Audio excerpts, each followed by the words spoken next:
मिथुन राशि वालों के लिए बृहस्पति का प्रभाव। ओम शरणागत दीनार्थ परित्राण परायणे सर्वस्यार्ति हरे देवी नारायणी नमोस्तुते। नमस्कार, स्वागत है आपका आचार्यवाणी में। मैं आचार्य डॉक्टर विक्रमादित्य आपके साथ हूं। देखिए मिथुन राशि वालों, आज हम आपके लिए उपस्थित हैं। यहां पर आपकी राशि में बृहस्पति का परिवर्तन जो हुआ है वो क्या कुछ आपके साथ करने वाला है। सबसे पहले तो आप प्रसन्न हो जाएं। बृहस्पति का परिवर्तन आपके लिए जहां हुआ है वो बहुत दिन बाद आपके लिए शुभ प्राप्ति के योग बना रहा है। सबसे शुभ ग्रह बृहस्पति और सबसे शुभ जगह पर आपके विद्यमान हो गए हैं। अभी तक जहां चल रहे थे आपको खूब मेहनत करा रहे थे, सफलता के योग बना रहे थे सफलता के लिए, लेकिन लाभ के लिए अब लाभ देने वाले, अब जूस निकालने का समय आ गया है। अब जूस निकालकर स्वाद देगी आपको बृहस्पति, तो प्रसन्न हो जाइए। सबसे पहले तो बृहस्पति का परिवर्तन जो आपके लिए हुआ है 12 वर्ष बाद आपकी मेहनत का फल प्राप्त करने के लिए। मेहनत का फल क्या होता है? सफलता का फल कुछ हो सकता है ना, सफलता का फल होता है लाभ। तो समझ लीजिए ये लाभ का समय है आपका। बृहस्पति महाराज आपके कहां आ गए हैं? आपके 11वें भाव में, 11वें भाव में। बहुत सारे लोगों के आपने वीडियो सुने होंगे, गुरु चांडाल योग, गुरु चांडाल योग, गुरु चांडाल योग बन गया है, गुरु चांडाल योग बन गया है, बृहस्पति खत्म कर दिया, बृहस्पति की दृष्टि कुछ प्रभाव ही नहीं होगा। जो लोग ये कह रहे हैं ना, आपको मूर्ख बना रहे हैं। बृहस्पति राहु के साथ जो योग बन रहा है आपके लिए कुछ नहीं करेगा अनिष्ट आपके लिए। बहुत अच्छा योग बना है आपके लिए बृहस्पति राहु। तो वहां पर 11वें भाव बैठकर सबसे शुभ हो जाते हैं और वहां बृहस्पति का पदार्पण हो गया तो क्या कमी रहेगी। जो बृहस्पति राहु का थोड़ा बहुत प्रभाव कम था वो बृहस्पति ने उसको और बढ़िया कर दिया। 11वां भाव है लाभ का भाव, 11वां भाव है इनकम का भाव, 11वां भाव अनेक प्रकार के जो विभिन्न प्रकार की चीजें उन सब का जो निष्कर्ष निकलता है वहां से प्राप्ति के योग देता है। और वहां से देख भी बृहस्पति, इससे पहले बृहस्पति चल रहे थे आपके 10वें भाव पर। 10वें भाव में बृहस्पति जब चल रहे थे तो वो शत्रु रोग उत्पन्न करने के योग भी दे रहे थे।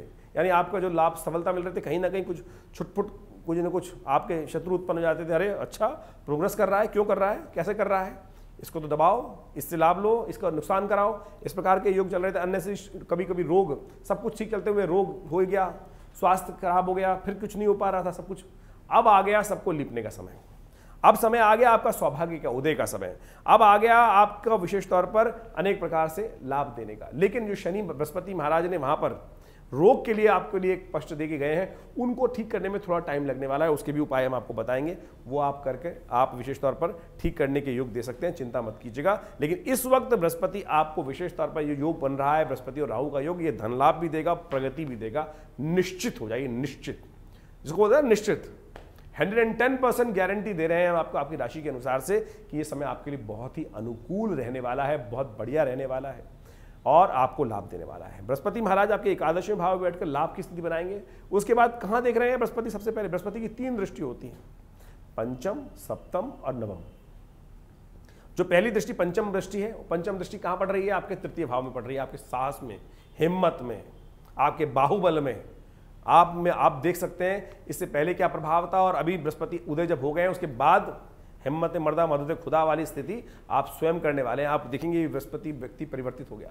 12 वर्ष बाद ये समय आया आपके लिए।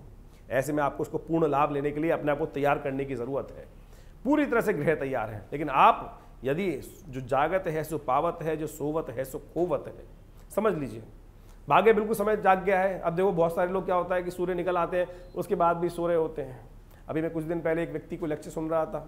एक व्यक्ति बहुत सफल व्यक्ति, बहुत ज़्यादा सफल व्यक्ति हैं, किस्मत से सफल हो गए, बढ़िया हो गया, अच्छा नाम हो गया पूरा।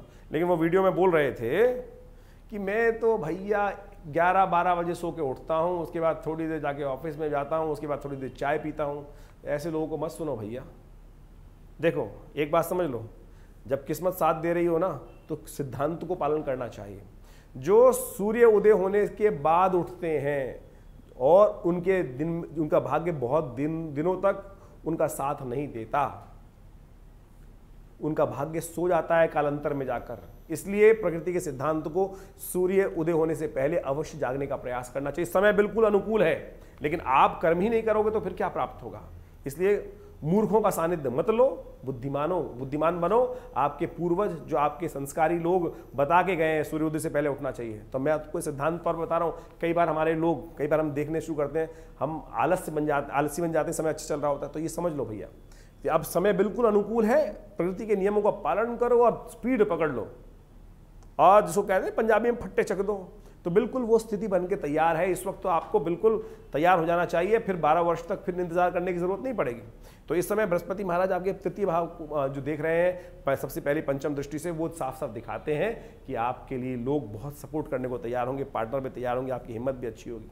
फिर आपकी बुद्धि को देख रहा है बृहस्पति महाराज, वहाँ 11वें में बैठ के बुद्धि, संतान, उनके लिए आपके बहुत अच्छी संतान योग देगा। बहुत क्रिएटिविटी, दिमाग बहुत अच्छे, विचार बहुत अच्छे, विद्या के अध्ययन के क्षेत्र में जो पढ़ाई के बच्चे लोग काम कर रहे हैं उनके लिए बड़ी लाभ की स्थिति बन सकती है। बृहस्पति महाराज की दृष्टि आपके व्यवसाय पे पड़ रही है, आपके जीवन साथी पे पड़ रही है। तो मैं कहूँगा 5 उंगलियां नहीं, आप खुद पूरी तरह से घी में इस वक्त हैं इस समय, तो आपको इसका लाभ लेने का पूर्ण प्रयास करना चाहिए। ऐसे में थोड़ा सा उपाय कर लो आप, प्रगति तो निश्चित है आपकी, धन लाभ निश्चित है आपका। ऐसे में तो थोड़ा सा उपाय आपको करना है। सबसे पहले अलर्ट होकर काम करना है, बिल्कुल अलर्ट होकर काम करिए, बिल्कुल जैसे कहते हैं फ्रंट फुट आगे खेलिए, फ्रंट फुट आगे बढ़िए, खेलिए बहुत बढ़िया तरीके से, और पूरी जन्मपत्री पे निष्कर्ष कर लीजिए। ये गोचर के दृष्टिकोण से तो ग्रह हमको दिखा दिया आपकी राशि के अनुसार से बहुत बढ़िया है। तो ऐसे में और ग्रह क्या कुछ कह रहे हैं आपके लिए, उसके लिए जन्मपत्री पे विचार विमर्श करना परम आवश्यक है। अच्छे से विवेचना करके उस समय को समझते हुए कार्य करने की जरूरत है। तो विशेष तौर पर मिथुन राशि वालों के लिए क्या सुंदर समय आया है, भगवान नजर न लगाए, ये समय बहुत बढ़िया है। आप इसको सानिध्य लीजिए, कोशिश ये करें गौ सेवा, थोड़ा सा हल्दी का तिलक या केसर का तिलक, और हर रोज एक बाल केसर का अवश्य भोजन में कहीं ना कहीं ले लीजिए। थोड़ा बहुत पीली चीज़ों का दान कर दीजिए, थोड़ा बहुत मंदिर देवस्थान में जाकर भगवान का पूजन अवश्य कीजिए। और सबसे पहली बात हमने कहा, जो जागत है सो पावत है, जो सोवत जो सोवत है सो खोवत है। भाग्य आकर आपके डोर बेल बजा रहा है, खट खट खट खट खट बजा रहा है, उठ जाओ उठ जाओ उठ जाओ, करो करो करो। आप फिर भी अगर आप नहीं लाभ लेना चाहते हैं तो फिर आपकी गलती है। समय बिल्कुल अनुकूल है और बिल्कुल समय तैयार है। आपको तो बस आके खेलने की जरूरत है। देखिए भाग्य से क्या कर सकता है, रोटी लाके आपके समक्ष उपस्थित कर सकता है, लेकिन उठ के खाना, मुंह में चबाना, अब आपको कोई चबा के भी मुंह में डाल दे तो भैया वो तो स्थिति अच्छी नहीं है। तो वो स्थिति मत लाओ। हाँ, वो भी हो जाती है कई बार, क्या होता है ना, बीमार हो जाता है आदमी, नाक में ट्यूब डाल देते हैं, वो स्थिति थोड़ी लानी है हमको तो आनंद लेना है। तो आप भगवान से बहुत बढ़िया समय आपके लिए आया है, तो आप कोशिश करो इस समय का पूर्ण लाभ लेने का प्रयास करो। कुछ भी खराब नहीं है, केवल आप अपने भाग्य को लात मार दें आलस बनकर, तब तो बात अलग है। लेकिन मेरे अनुसार, मेरी ज्योतिष के दृष्टिकोण से इस वक्त आपका समय बहुत बढ़िया है। कहीं भी कोई मुझे त्रुटि दिखाई नहीं देती। ग्रहों के दृष्टिकोण से कोई राहु के बारे में परेशान करे, कोई कुछ करे तो वो मूर्ख बना रहा है आपको, बिल्कुल मत चिंता कीजिए। बृहस्पति बहुत बढ़िया, राहु के साथ बहुत बढ़िया युति बना रहा है। कोई गुरु चंडाल योग आपको परेशान नहीं करेगा। इसके बाद भी कोई मन में संशय है, हाँ, जन्मपत्री में चाहूँगा पूरी तरह से विचार विमर्श अच्छे से कर लें, क्योंकि ये समय बहुत अच्छा है। कोई छोटी सी गलती के कारण से कुछ कष्ट ना हो जाए, इसलिए अच्छा है कि आप पूरी तरह से जन्मपत्री को विचार विमर्श कर इस समय को और लाभ लेने के लिए व्यवस्था बना लें। नंबर्स आपके सामने स्क्रीन पर हैं। और रविवार को हमारे आश्रम पे बहुत बड़ा शुभ कार्यक्रम होता है, यज्ञ का कार्यक्रम होता है, और उस यज्ञ में आप सब लोग आ सकते हैं, लाभ ले सकते हैं। और आने वाले अभी शनि जयंती पर हमने बहुत बड़ा कार्यक्रम बनाया है अपने आश्रम पर। आपकी राशि के अनुसार से तो विशेष तौर पर बहुत सुंदर रहेगा। हमने शनि जयंती पर शनि को प्रसन्न करने के लिए 100 पाठ हनुमान चालीसा के रखे हैं। जो शतबार पाठ पढ़ जोई, छूटई बंद महासुख होई। आमतौर पर शनि जयंती पर लोग क्या पता नहीं कौन कौन से उपाय करते रहते हैं। कोई तेल चढ़वाता है शनि को प्रसन्न करने के लिए, कोई कुछ और करता है, कोई मूर्तियां बना के व्यवसाय स्थल खोल लिए लोगों ने, कोई 5 फुट की, कोई 10 फुट की, कोई 100 फुट की। अरे शनि को बड़ा मत करो भैया, शनि को तो छोटा ही रहने दो।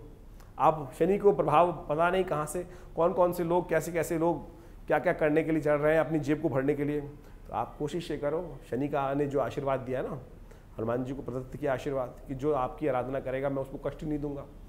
तो फिर और तुलसी बाबा ने लिख दिया, जो उसमें कहा गया ना, जिस पर जय जय जय हनुमान गुसाई, कृपा करहु गुरुदेव की नाही।